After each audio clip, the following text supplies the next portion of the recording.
कहानी की शुरुआत में हम दो बच्चों को देखते हैं, जिसमें छोटा बच्चा अपनी फ्रेंड से कहता है कि मैंने एक लड़की को किस किया है। ये बात सुनकर वो लड़की काफी गुस्सा हो जाती है और जेलसी के कारण उस लड़के को छत से धक्का दे देती है। तभी वो लड़का छत को पकड़कर उससे हेल्प मांगता है, पर वो लड़की उसकी हेल्प नहीं करती, जिससे वो लड़का नीचे गिरकर मर जाता है। फिर हमें कुछ साल बाद का सीन दिखाया जाता है, जहाँ हम स्कॉट नाम के एक आदमी को देखते हैं, जो एक स्टूडेंट होने के साथ एक अच्छा फुटबॉल खिलाड़ी भी होता है। स्कॉट क्लास में अपनी गेम की वजह से काफी पॉपुलर होता है, क्योंकि वो गेम जीतने में अपनी जी जान लगा देता था। अब एक दिन गेम जीतने के बाद उसके फ्रेंड उसे एक पार्टी के लिए इनवाइट करते हैं। तभी वो अपनी दोस्त जूल से मिलता है, जो उसे बहुत पसंद करती है, पर वो कभी भी उसे अपने दिल की बात नहीं बता पाती थी। फिर जब ये दोनों एक दूसरे को किस करते हैं, तो इनकी क्लासमेट बेस इन्हें छिपकर देखती है, जो कि एक शर्मीली लड़की थी, लेकिन वो स्कॉट से बहुत प्यार करती थी, इसलिए उसने अपने रूम में स्कॉट की बहुत सारी फोटोज लगाई होती हैं। अब एक प्रैक्टिस रेस के दौरान स्कॉट नीचे गिर जाता है, जिससे उसके पैर में चोट लग जाती है, पर वो इस पर ज्यादा ध्यान नहीं देता और अपनी प्रैक्टिस जारी रखता है। इसके बाद स्कॉट अपने घर जाता है और अपने फादर के साथ चेस खेलने लगता है। तभी हमें पता चलता है कि उसके फादर अपने काम के सिलसिले से उस पर ज्यादा ध्यान नहीं देते थे, जिसकी वजह से स्कॉट उनसे नाराज रहता था। अगले दिन क्लास में स्कॉट एक आर्ट पेपर पर कुछ आर्ट बनाता है और उसे डस्टबिन में फेंक देता है। ये देख बेस उस आर्ट पेपर को उठा लेती है। दरअसल स्कॉट ड्राइंग करने में भी अच्छा था, क्योंकि आर्ट उसकी एक हॉबी थी, पर किसी को भी इस चीज के बारे में पता नहीं था। फिर जब स्कॉट लॉकर में अपना सामान रखने के लिए जाता है, तो उसे वहाँ पर एक लेटर मिलता है, जिसमें उसकी तारीफ के बारे में लिखा हुआ था। स्कॉट स्कूल में इतना पॉपुलर था कि ये लेटर उसके लिए एक नॉर्मल बात थी, इसलिए वो उसे इग्नोर कर देता है। अब बेस अपने घर जाती है और बुक पढ़ने लगती है, जहाँ उसके उंगली में नॉर्मल चोट आ जाती है। अगली सुबह बेस म्यूजिक शॉप जाती है, क्योंकि वो उस म्यूजिक शॉप में काम किया करती थी। वहाँ उसका क्लासमेट जेफरी उसे अक्सर छिप कर देखता था, क्योंकि वो उसे पसंद करता था, पर बेस स्कॉट को पसंद करती थी, इसीलिए वो जेफरी को इग्नोर कर देती थी और स्कॉट को फॉलो करने लगती है। रात में स्कॉट जब अपने घर आता है, तो उससे मिलने जूल्स उसके घर आती है, जहाँ वे दोनों कुछ रोमांटिक बात करते हैं और एक दूसरे को किस करने लगते हैं। तभी जूल्स स्कॉट के साथ फिजिकली अट्रैक्ट होने लगती है, पर स्कॉट उसे रोक देता है, क्योंकि स्कॉट ये सब नहीं करना चाहता था।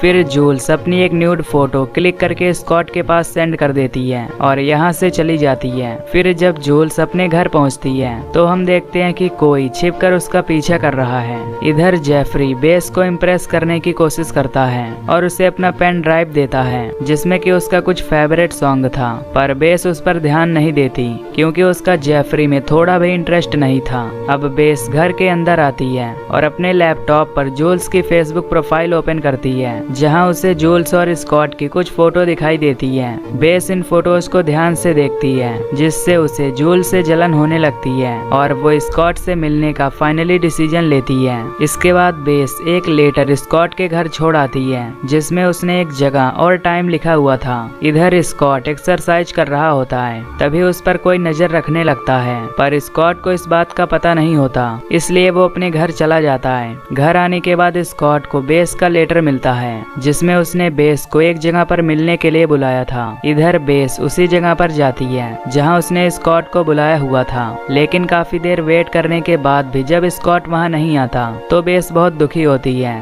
और अपने कपड़े निकाल कर जला देती है। अगले दिन जब स्कॉट जॉगिंग कर रहा था, तो बेस उससे टकरा जाती है, जिससे ये दोनों एक दूसरे से पहली बार मिलते हैं। इस दौरान बेस स्कॉट से कुछ भी नहीं बोल पाती, क्योंकि उसे स्कॉट से बात करने में शर्म आ रही थी, जिसकी वजह से स्कॉट वहां से चला जाता है। अब घर आने के बाद बेस शीशे के सामने खड़ी होती है और स्कॉट को प्रपोज करने की प्रैक्टिस करने लगती है, लेकिन यहाँ भी वो अनकंफर्टेबल फील कर रही थी। तभी बेस फील करती है कि वो स्कॉट के साथ थिएटर जाएगी, जहाँ वो दोनों एक साथ बैठकर मूवी देखेंगे। पर रात में स्कॉट जूल्स के साथ थिएटर जाता है और मूवी देखने लगता है। फिर मूवी खत्म होने के बाद स्कॉट अपने घर आ जाता है। तभी कोई उसके ऊपर नजर रखने लगता है, लेकिन कुछ देर बाद वो वहाँ से चला जाता है। इधर बेस और जेफरी जंगल में जाते हैं, जहाँ जेफरी बेस से अपने दिल की बात शेयर करने लगता है, लेकिन बेस उसे ज्यादा भाव नहीं दे रही थी। तभी जेफरी उसे किस करने की कोशिश करता है, तो बेस उसे धक्का देकर लेकर वहाँ से चली जाती है। घर आने के बाद बेस स्कॉट और जूल्स की फोटो को एडिट करती है, जिसमें वो जूल्स की फोटो को हटाकर अपनी फोटो लगा देती है, जिससे उसे अच्छा फील होता है। दूसरी तरफ जूल्स स्कॉट को अपने घर बुलाती है, क्योंकि उसके विंडो पर किसी ने ही इज माइन यानी वो मेरा है लिखा था।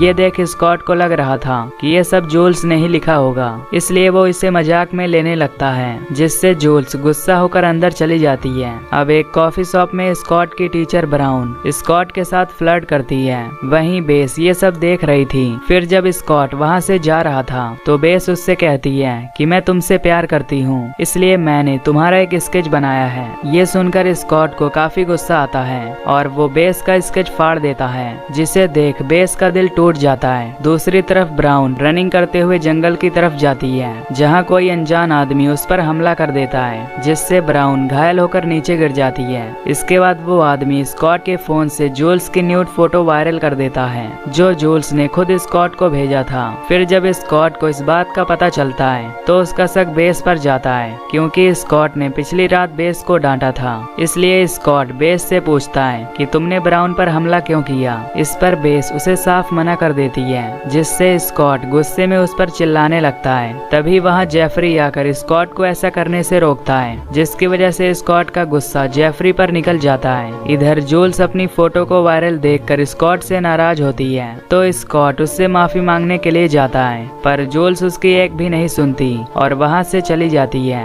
अब एक पार्टी के दौरान जूल्स गुस्से में ज्यादा ड्रिंकिंग कर लेती है, जिससे उसे चक्कर आने लगता है और वो एक रूम में जाकर सो जाती है। तभी वहाँ वो अनजान आदमी आता है, जो जूल्स को मारने की कोशिश करता है, पर जूल्स किसी तरह बच जाती है और ये बात वो स्कॉट को बताती है, जिसे सुनकर स्कॉट को बेस पर शक होता है, क्योंकि उसे लग रहा था कि बेस ने जैसे ब्राउन को मारने की कोशिश की थी, हो सकता हो उसी ने जूल्स पर भी अटैक किया होगा। इसलिए स्कॉट जूल्स को पुलिस स्टेशन जाकर कंप्लेन लिखवाने के लिए बोलता है, जिस पर जूल्स कहती है कि उस समय उसने ड्रिंक कर रखा था, जिसकी वजह से पुलिस उसकी कंप्लेन नहीं लिखेगी। इसके बाद स्कॉट जूल्स को उसके घर छोड़ देता है और खुद अपने घर जाने लगता है। तभी रास्ते में स्कॉट की गाड़ी एक साइकिल से टकरा जाती है। फिर जब स्कॉट चेक करता है तो वो बेस की कोवर्कर एंडी होती है, जो अपने साइकिल से घर जा रही थी। इस दौरान एंडी के पैर में काफी चोट आ जाती है और उसकी साइकिल भी टूट चुकी होती है, इसलिए स्कॉट उसकी हेल्प करने के लिए उसे घर छोड़ने जाता है। घर जाने के बाद स्कॉट उसके जख्म पर पट्टी बांधता है। यहाँ एंडी काफी अजीब बिहेव कर रही होती है।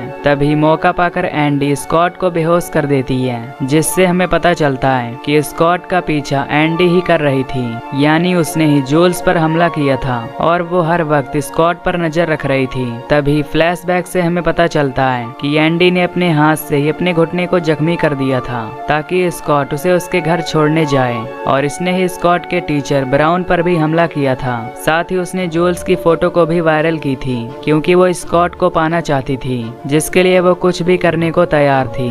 अब एंडी स्कॉट को बेहोश करके अपने बेसमेंट में छिपा देती है। कुछ देर बाद जब स्कॉट को होश आता है तो वो वहाँ से भागने की कोशिश करता है, पर एंडी उसे सीढ़ियों से धक्का देकर नीचे गिरा देती है। तभी वो स्कॉट के घुटने पर हमला करती है, जिससे स्कॉट दर्द से करा उठता है। अब एंडी उसे बेहोशी का इंजेक्शन लगाकर उसे बेहोश कर देती है। उधर जेफरी बेस को इम्प्रेस करने के लिए उससे बात करने जाता है, पर बेस उसकी बात नहीं सुनती है। लेकिन जेफरी के काफी रिक्वेस्ट करने पर बेस उससे कहती है कि अगर तुम मुझे फॉलो करना बंद कर दो तो मैं तुम्हारी फ्रेंड बन जाऊंगी। ये सुनकर जेफरी उसकी बात मान जाता है, क्योंकि वो उसे पसंद करता था। अगली सुबह एंडी कुछ सामान लेने स्टोर में जाती है, जहाँ बेस पहले से ही मौजूद होती है। स्टोर में एंडी बेस के साथ कुछ बातें करती है, जिसमें वो उससे कहती है कि अगर तुम्हें किसी चीज की जरूरत हो तो मैं तुम्हें घर पर ही मिलूंगी। ये कहकर एंडी वहाँ से चली जाती है। घर आने के बाद एंडी रेडी होकर स्कॉट से मिलने जाती है,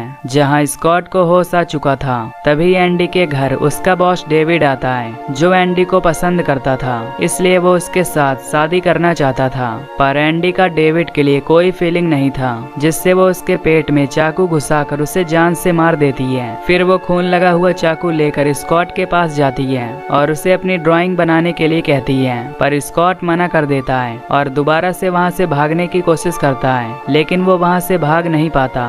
तभी एंडी उससे डील करती है कि अगर वो उसकी ड्राइंग बना देगा तो वो उसे यहाँ से जाने देगी। ये बात सुनकर स्कॉट ड्राइंग बनाने भुलाने के लिए रेडी हो जाता है। उधर बेस स्कॉट को भुलाने के लिए उससे रिलेटेड सारी यादें मिटाने लगती है, जिसमें वो उन सभी चीजों को आग में डालकर जला देती है, जिसे देखकर अक्सर उसे स्कॉट की याद आती थी। इसके बाद बेस फेसबुक से स्कॉट को अपने फ्रेंड लिस्ट से भी हटा देती है, क्योंकि उसका दिल टूट गया था। फिर वो अपने दिल की बात शेयर करने के लिए एंडी के पास जाती है, क्योंकि एंडी ने उससे कहा था कि अगर तुम्हें कोई भी दिक्कत हो तो तुम मेरे घर आ सकती हो। तभी जेफरी बेस को छिपकर देख लेता है और उसके पीछे जाने लगता है। इधर स्कॉट एंडी की ड्राइंग बना देता है, पर एंडी उस ड्राइंग को देख खुश नहीं होती और उसे फाड़ देती है। फिर वो स्कॉट को दोबारा ड्राइंग बनाने के लिए बोलती है। तभी स्कॉट अपनी पेंसिल को एंडी के पैर में घुसा देता है, जिससे एंडी वहीं बेहोश हो जाती है। तभी वहाँ बेस आ जाती है, जो स्कॉट की बुरी हालत देखकर उसकी हेल्प करने लगती है। तभी एंडी बेस पर हमला करके उसे मारने वाली होती है कि तभी वहाँ जेफरी आकर उसे बचा लेता है। इसके बाद इनके बीच झड़प हो जाती है, जिसमें स्कॉट एंडी को धक्का देकर सीढ़ियों से नीचे गिरा देता है और एंडी वहीं बेहोश हो जाती है।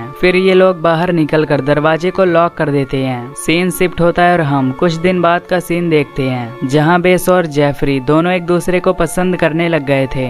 दूसरी तरफ स्कॉट और जूल्स भी रिलेशनशिप में रहने लगते हैं। अब जख्मी टांग की वजह से स्कॉट फुटबॉल नहीं खेल पाता, पर उसका आर्ट हॉबी था, इसलिए वो एक आर्ट स्कूल में अप्लाई कर देता है। इधर एंडी से मिलने उसका वकील आता है, जो उसे उसके द्वारा मारे गए लोगों की रिपोर्ट दिखाता है। तभी हमें पता चलता है कि मूवी की शुरुआत में जिस लड़की ने जेलसी के कारण छोटे बच्चे को छत से नीचे गिराया था, वो कोई और नहीं बल्कि एंडी ही थी। दरअसल एंडी साइको होने के कारण काफी जिद्दी थी, जिससे उसे जो चीज भी पसंद आती है वो उसे हासिल करने के लिए अपनी जान भी देने को तैयार थी, जिसकी वजह से एंडी लास्ट में जेल के अंदर बंद हो जाती है। और इसी के साथ ये मूवी यहीं पर एंड हो जाती है।